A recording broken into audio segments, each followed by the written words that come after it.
La Iglesia, Comunidad Apostólica Misionera, presenta La Fuente de la Verdad, dirigida por el pastor Alberto Gallego.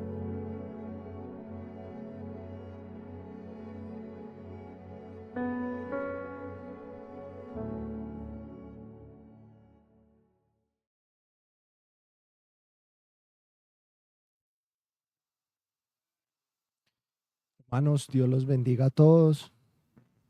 Una vez más, démosle gracias a Dios porque su misericordia sigue con cada uno de nosotros.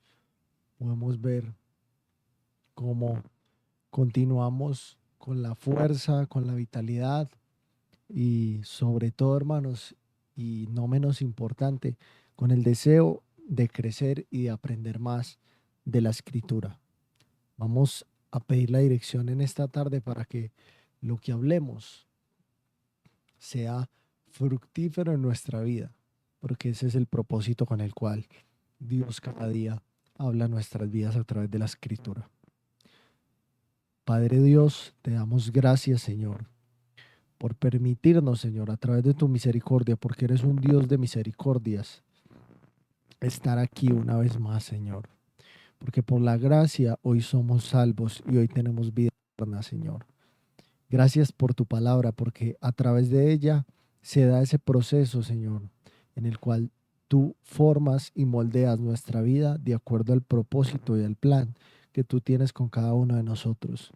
Te pedimos que prestemos mucha atención, Señor, que hayamos dispuestos para escuchar, para comprender lo que tú quieres hablar en esta tarde y podamos ser bendecidos, Señor, con el fruto de tu palabra en nuestra vida, Padre, para ponerla en práctica.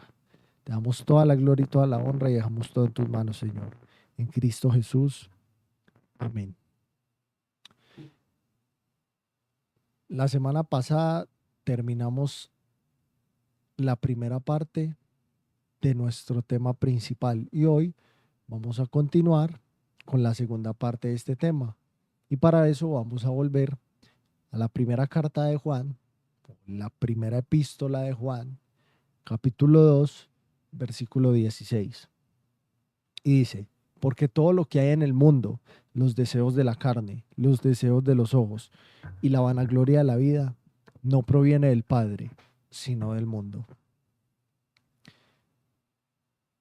El tema bajo el cual estamos hablando, hermanos, titula La anatomía de la tentación.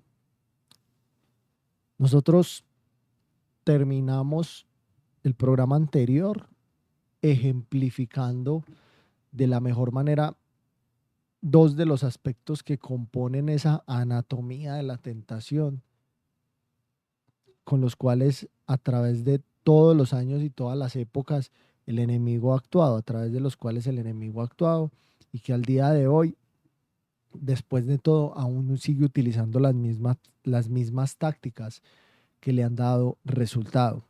Y hablamos de dos de ellos, como les decía, uno era los deseos de la carne y el otro era los deseos de los ojos. Y para ejemplificar, como les había dicho, utilizamos la experiencia del rey David, donde mencionamos que él no solo experimentó estos deseos, también se encontraba en el momento y en el lugar equivocados, que fue algo que enfatizamos bastante. Y esa combinación de cosas resultó en su lamentable caída. El método más efectivo para resistir la tentación, como ya les había dicho también, fue planteado y fue ejemplificado y fue puesto en práctica por nuestro Señor Jesucristo. Por eso es que insistimos tanto en la importancia del conocimiento bíblico, ya que a través de la palabra de Dios vamos a tener nuestra arma, o la palabra de Dios constituye nuestra arma principal en medio de cualquier prueba, tentación, dificultad, vicisitud de la vida, etcétera, etcétera, hermanos. Santiago capítulo 4, versículo 7, vuelvo a leerlo, dice: por tanto, someteos a Dios, resistid pues al diablo y huirá de vosotros. En la primera carta de Juan, había mencionado, capítulo 2, versículos del 12 al 14, se nos presenta una clave esencial para vencer las tentaciones. Y vamos a profundizar hoy un poco un poco en este tema y vamos a hablar acerca de estos pasajes. Por eso les pedí desde la semana pasada que leyeran estos pasajes para que tuviéramos mejor comprensión de lo que vamos a hablar hoy. Pero antes que nada, vamos a continuar explorando esos aspectos de la tentación, de esa anatomía de la tentación, hablando del tercer y último punto, para que conozcamos con claridad la composición de la tentación que viene a la vida de los creyentes. Y ese tercer aspecto es la vanagloria de la vida. Otras versiones de la escritura lo mencionan como la arrogancia de la vida, que es un símil de esa misma expresión. Cuando nosotros retomamos Génesis capítulo 3, hablando acerca de la tentación de Eva por parte de la serpiente, la cual fue usada por Satanás y que constituye, como ya había mencionado también la semana pasada, uno de los tres enemigos del cristiano que veremos en nuestros próximos programas. Nos damos cuenta de que mirando a detalle, ella vio que el árbol era deseable para llegar a ser una persona sabia. Y esta parte, este deseo de ser sabio, este deseo de llegar a tener un conocimiento superior, podríamos decirlo, es lo que constituye la vanagloria de la vida en las personas y constituyó la vanagloria de la vida en la tentación de Eva, que finalmente todos conocemos el resultado del pecado de haber comido ese fruto. Hay muchas personas que hoy se enorgullecen de sus familias, constituyendo o considerándose descendientes de una familia de mucho renombre, o se enorgullecen por el hecho de pertenecer a cierta raza o nación, eh, o se enorgullece eh, por tener un conocimiento superior, una formación específica en algún área de la vida, de conocimiento, sea científico, tecnológico, eh, qué sé yo, etcétera, etcétera. Podríamos hablar de muchos temas de esos. Y ese cierto también orgullo que ha constituido al ser humano por muchas generaciones, si usted lo mira a través de la historia, fue algo que apeló a muchos grupos de países europeos y terminó en muchas grandes guerras que dejaron millones y millones de víctimas. ¿Todo por qué?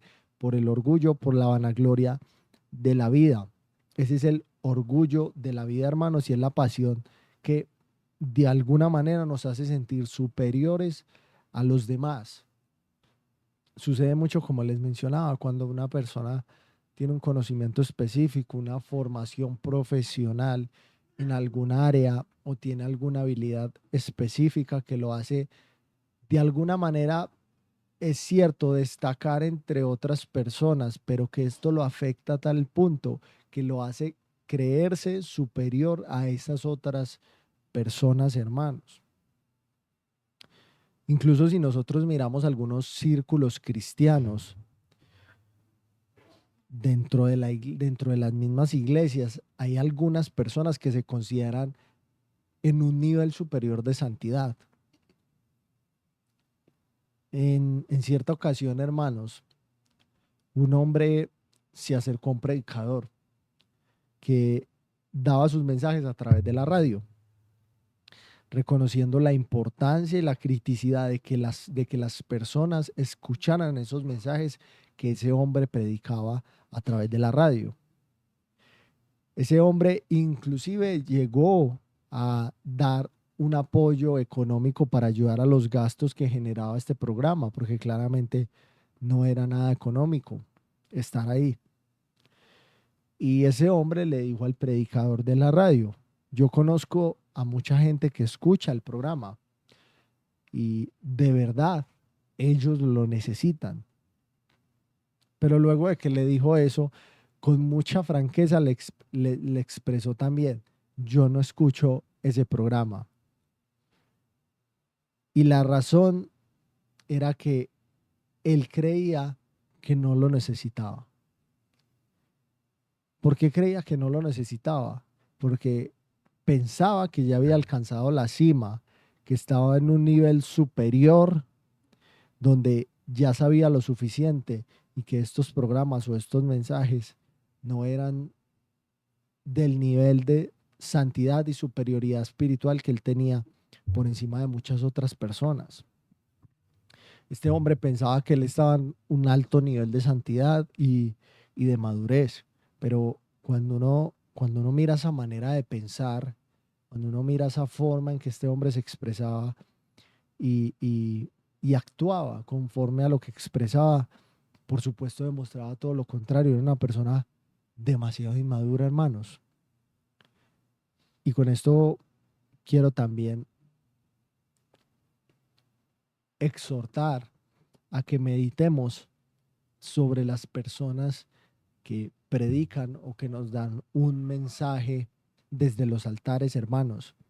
En las congregaciones se mueve mucho, hermanos, el orgullo cuando una o cierta persona predica o da algún mensaje especial, ¿cierto? Hay personas que los desprecian desde sus sillas, hay personas que no les prestan atención, hermanos. El hecho de que una persona se pare frente al altar a predicar, a dar un mensaje y que usted o yo no prestemos atención, ignoremos o nos distraigamos fácil del mensaje que está dando esta persona, nos desconectemos fácil del hilo conductor de ese mensaje, demuestra que en nosotros hay vanagloria de vida, hay orgullo, hermanos, si no prestamos atención cuando Dios mismo está usando a esa persona. Satanás, en la tentación a Jesucristo, lo llevó a la cúpula del templo. Esa fue la última tentación del enemigo al Señor Jesús. Y le dijo, lánzate abajo. En pocas palabras, estaba tratando de mostrarle que mucha gente lo iba a ver y que entonces él les iba a demostrar su superioridad porque ángeles iban a sostenerlo y no iban a permitir que él cayera cuando se lanzara de lo que llamamos la cúpula del templo o el pináculo del templo. Cuando uno lee ese incidente, probablemente esa tentación del Señor Jesús tuvo lugar en días de fiesta donde Israel celebraba, donde se celebraba en el pueblo algunas de las fiestas particulares que Dios ya les había dado a este pueblo. Entonces mucha gente pudo haber contemplado ese espectáculo del Señor Jesús cayendo de la cúpula del templo, el pináculo del templo, y ángeles recogiéndolo en sus brazos. Pero el Señor Jesús nunca realizó ningún milagro, ninguno, hermanos, para demostrar su superioridad. ¿Qué quiero decir con esto, hermanos? Que creerse superior a los demás con cualquier acto o que cualquier cosa que nosotros hagamos que tenga como propósito demostrar que somos superiores a los demás o creernos superiores a los demás, sea en el ámbito espiritual o sea en cualquier otra área personal, puede llevarnos a convertirnos en las personas, tristemente lo voy a decir, más fracasadas ante los ojos de Dios, porque eso es lo único que revela la inmadurez que hay en nuestra vida. El hecho de poseer un ministerio, un título profesional, algún reconocimiento, puede convertirse, es un peligro, hermano, porque puede convertirse, si no se vigila con humildad, en un arma peligrosa que Satanás utiliza para desviar nuestra atención de Dios, centrando nuestra vida en nosotros mismos. Eso es lo que llamamos el yo, que es el que debemos y el que tanto se nos dice a través de la escritura que debemos dejar y mirar directamente a la cruz. Y en ese estado, hermanos, fácilmente podemos caer en el error de menospreciar o incluso desplazar al mismo Dios de su lugar central en nuestra vida para poner nuestro yo, nuestras prioridades, nuestros deseos y nuestros sueños. Aún más, hermanos, cuando nosotros como cristianos priorizamos nuestra vida y esos sueños y deseos que les mencionaba por encima del llamado de servir al mismo Dios, estamos alimentando esa vanagloria. porque hemos perdido de vista la cruz como Jesucristo nos la hizo ver con su ejemplo. ¿Cuántas personas dentro de las mismas iglesias profesan la fe, pero viven dominadas por ese mal, hermanos? Exaltando su propia importancia, incluso por encima del mismo Dios, hermanos. La cosa es que Dios no busca hombres que se engrandezcan a sí mismos. Dios busca siervos que se nieguen a sí mismos para vivir para Él. Pero lamentablemente los valores de este mundo han comenzado a contaminar también la iglesia, y mucho que la han contaminado, y han llevado a muchos creyentes a abandonar progresivamente esa devoción al Señor, hermanos. Incluso yo diría que la falta de sana doctrina en muchos contextos, podríamos decir eclesiásticos, tiene su raíz en líderes que son, como dice la escritura, como le, como le dice Pablo a Timoteo, amadores de sí mismos y vanagloriosos. ¿Y por qué lo afirmamos? Porque muchos se han desviado del evangelio buscando obtener ese provecho personal y manipulando el mensaje de la verdad para alcanzar beneficios egoístas. Eso lo único que demuestra es el deseo de priorizarnos por encima del mismo Dios, de su palabra, hermanos. Algunos predican con el fin de enriquecerse y hay muchísimas iglesias así. Otros predican con el propósito de ganar poder y hay muchísimas iglesias así. Y aún así sus mensajes están completamente desvinculados de la verdad de Dios. Aunque, vuelvo y quiero ser claro con esto, utilicen la escritura y abran la Biblia, porque muchas personas pensarán que aún así estos hombres utilizan la escritura, pero esto no quiere decir que el respaldo de Dios esté con ellos. Otros simplemente buscan una vida cómoda, donde el evangelio se acomode a sus propios deseos y necesidades, y eso se ve mucho con esas iglesias donde hay miles y miles de creyentes, donde lo único que quieren es que se complazca a ellos mismos y que se sobe de alguna manera su, su problema, su necesidad o digamos su orgullo para que esta persona siga la vida cristiana alimentado por el ego, por el yo, por sus deseos, por preocuparse por sí mismo.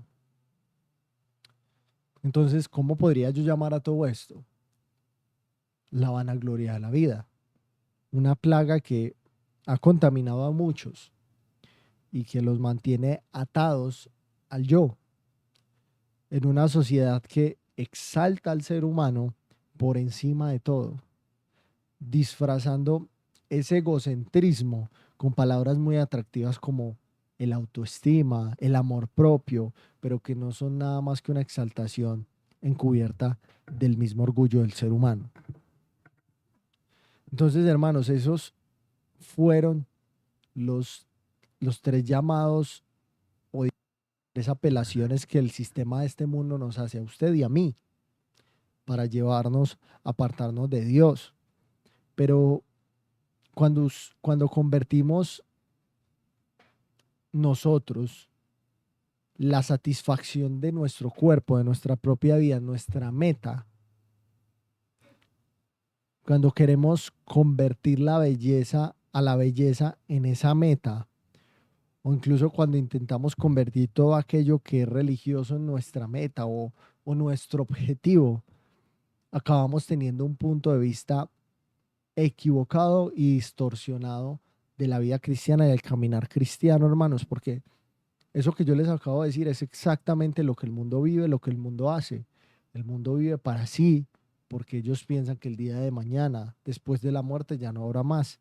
Entonces tienen que alimentarse a sí mismos, disfrutar ellos mismos y ponerse por encima de ellos mismos para poder sacar el provecho máximo en esta vida.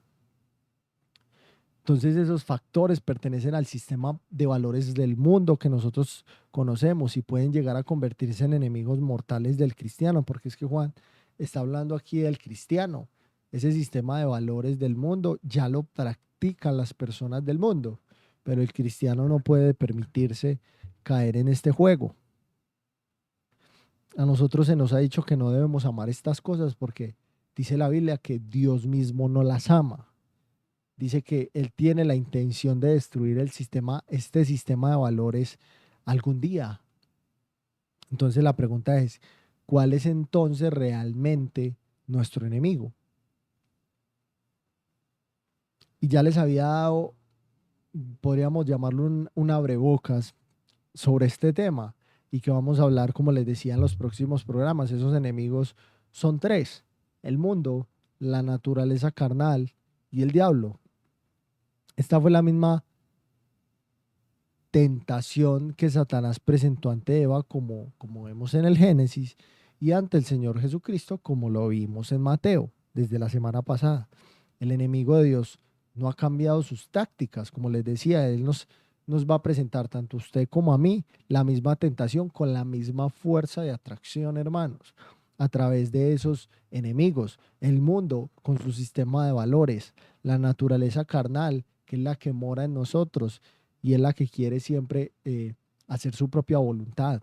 Y el diablo es el que se presenta para mostrarnos las tentaciones como algo provechoso para nosotros. Ahora, vamos a ver la clave esencial que yo les decía para afrontar eso, de la cual se derivan otras dos claves que mencionamos el programa pasado, pero que están fundamentadas en esta que vamos a leer y se encuentran en la primera carta de Juan o la primera epístola de Juan, capítulo 2, versículos del 12 al 14, que dice: Os escribo a vosotros, hijitos, porque vuestros pecados han sido perdonados por su nombre. Os escribo a vosotros, padres, porque conocéis al que es desde el principio. Os escribo a vosotros, jóvenes, porque habéis vencido al maligno. Os escribo a vosotros, hijitos, porque habéis conocido al Padre. Os escribo a vosotros, padres, porque habéis conocido al que es desde el principio. Os escribo a vosotros, jóvenes, porque sois fuertes y la palabra de Dios permanece en vosotros y habéis vencido al maligno. Hay algo muy importante en estos pasajes que yo les acabo de leer y yo quiero que centremos nuestra atención en las palabras que Juan le dirige especialmente a los jóvenes. Y vamos a realizar un paralelismo entre el mensaje que se les dirige, porque él repite a cada uno una frase en dos veces, ¿cierto? Pero cambia algunas palabras, hay algún juego de palabras que nos permite entender algo muy importante. La primera parte, cuando él les habla, les dice: os escribo a vosotros, jóvenes, porque habéis vencido al maligno.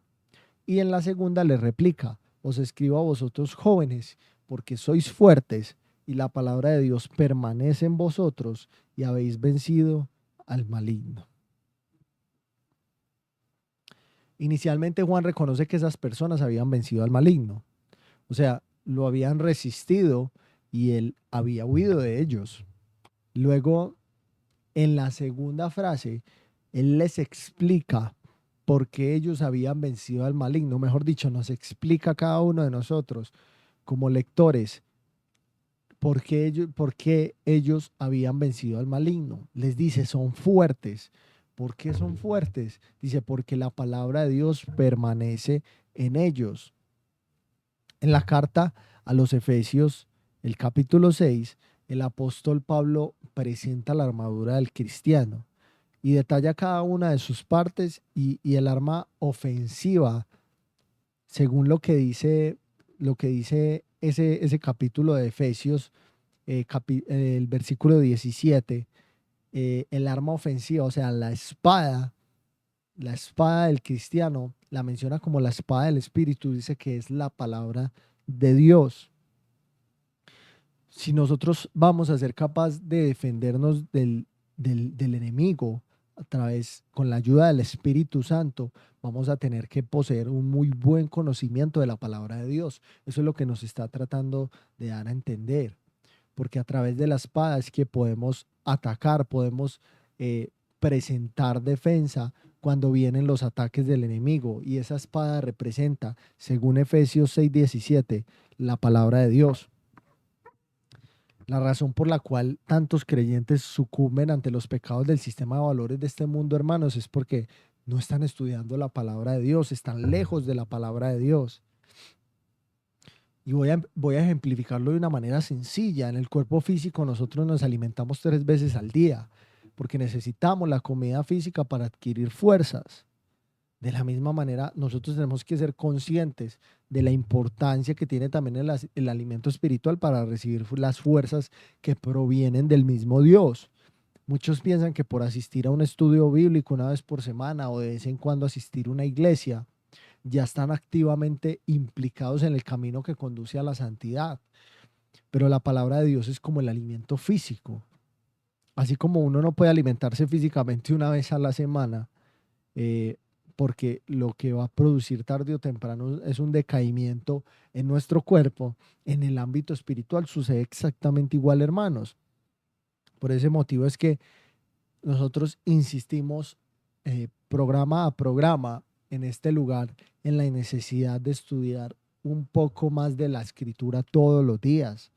Por supuesto, cada uno dentro del tiempo y de las posibilidades que disponga para Dios, pero con responsabilidad. En ese sentido, hermanos, es que los estudios, la asistencia a la iglesia y todos estas otras ordenanzas que tenemos como creyentes, ¿cierto? Tienen fruto y nos van a ayudar y nos van a alimentar, pero necesitamos tener un periodo concreto de tiempo donde nosotros, en nuestros hogares, en nuestras casas, en nuestra intimidad y tranquilidad, podamos estudiar la palabra de Dios y madurar y crecer en el conocimiento de ella. ¿Por qué? Porque es que la palabra de Dios es el pan de vida de nosotros los cristianos. Si nosotros hemos de conocer a Cristo, debemos de convivir con Él a través de su palabra, a medida que experimentamos las alegrías y las aflicciones de esta vida, que son muchísimas, pero la palabra es la que nos ayuda a sostenernos en ese camino. La pregunta final y con la que quiero ir terminando este programa es, ¿por qué no debemos amar estas cosas según la escritura? Porque dice que los deseos de la carne, los deseos de los ojos y la vanagloria de la vida no provienen del Padre, sino del mundo. Pero no nos dice por qué no debemos amarlo. Lo dice más adelante en la primera carta de Juan, capítulo 2, versículo 17, cuando dice, y el mundo pasa, el sistema de valores de este mundo, y sus deseos, ¿cuáles? Los que ya habíamos visto. Dice, pero el que hace la voluntad de Dios permanece para siempre. Esto quiere decir, hermanos, en pocas palabras, que el sistema de valores de este mundo y los deseos de este mundo y la anatomía que compone la tentación en este mundo no va de acuerdo con la voluntad de Dios. Si uno mira eh, cuando los turistas visitan ciertos países que han tenido mucha historia, y yo creería que muchos países tienen mucha historia, y nuestro país corresponde a uno de esos. Uno puede ver que en los países donde hay esas historias, a través del tiempo, uno ve construcciones que tienen muchísimos años. Y uno ve que en algunos de esos países se cuentan historias donde hubo habitantes que fueron crueles, sanguinarios, vanidosos y mundanos al fin.